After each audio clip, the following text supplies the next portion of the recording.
One of the things that really catches contractor business owners off guard when they elect the S corporation status is they all of a sudden they lose their mileage and they lose their home office deduction.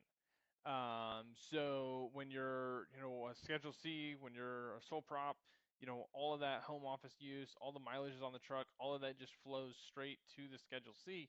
That doesn't happen in an S corporation because you're making a separation between what is the business and what is you personally.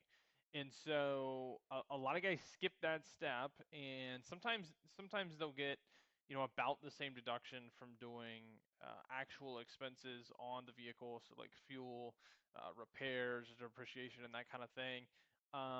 But sometimes they skip it, they forget it altogether, and a lot of times they miss out on the home office deduction because they don't set up what's called an accountable plan.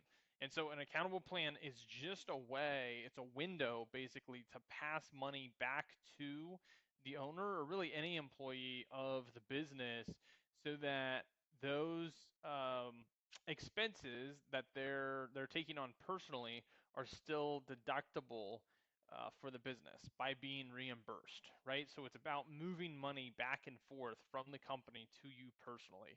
And if you think about it, this makes sense, right? If you have a guy on a job and he needs to buy a tool, right? Maybe a drill bit broke, maybe he needs a special tool for a certain job. He doesn't happen to have a card on him. You send him out, hey, just go buy it and I'll reimburse you, right? That's what an accountable plan allows you to do, but it lets you do it for the owner as well. So things like, hey, if you're using a cell phone for the business, we'll reimburse you for that, owner. Hey, if you're using square footage in your house, we'll reimburse you for that. Hey, if you're using your personal vehicle to drive around, we'll reimburse you at IRS mileage rates. And that all works. You keep all those deductions if you have an accountable plan. A lot of people think just, hey, if I just become an S Corp, I automatically save on tax.